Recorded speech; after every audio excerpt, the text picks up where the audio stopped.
महाराष्ट्राच्या कोपऱ्यात एका कर्मयोग्याला दुसऱ्या टोकावरील महर्षीकडून ज्ञानमय बीज मिळाले आणि अज्ञानाने रखरखलेल्या भूमीत फुटला ज्ञानाचा अंकुर.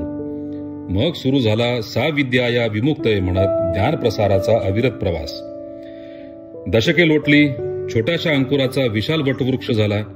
ज्ञान प्रसाराचा अविरत प्रवास मात्र तितक्याच निष्ठेने अधिक व्यापक स्वरूपात तसाच सुरू आहे. आणि ध्यास तो आहे आनो भद्राः क्रतवो यंतु विश्वतः. जगभरातून येणारे चांगले कल्याणकारी विचार आणि ज्ञान आमच्याकडे येवो अशी न संपणारी प्रेरणा. याच प्रेरणेने क्युरियस किड्सचा पाया मजबूत करत असताना एक विद्यार्थी, एक छंद, एक कौशल्य या संकल्पनेवर आधारित दिले जाते कौशल्याधारित शिक्षण.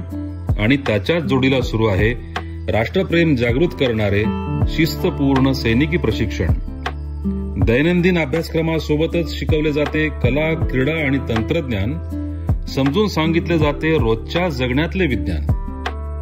बळीराजाला काल सुसंगत आधुनिक शेती तंत्रज्ञानाची माहिती देत असताना केली जात आहे वातावरणीय बदलांना जुळवून घेण्यासाठी क्षमतावृद्धी.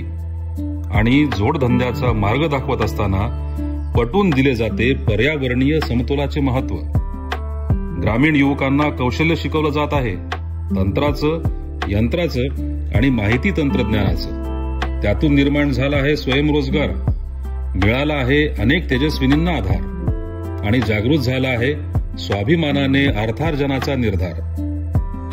दुष्काळाने ग्रासलेली शेकडो गावे पाणीदार झाली आहेत. खडकाळ मालराने हिरवीगार होत आहेत. मृत नदीला जिवंत केलं जात आहे आणि जिवंत माणसामध्ये जाणीवांचा प्रवाह उजागर झाला आहे. पण ज्ञानप्रसाराचा प्रवास मात्र असाच अविरत सुरू राहणार आहे. हा पवित्र वसा आहे एका महर्षीने एका कर्मयोग्याला दिलेला. हा समृद्ध वारसा आहे अनेक पिढ्यांच्या कष्टातून मिळालेला. ज्ञानप्रसाराचा हा संकल्प आहे संस्कृती संवर्धन मंडळाच्या प्रत्येक कार्यकर्त्याने घेतलेला.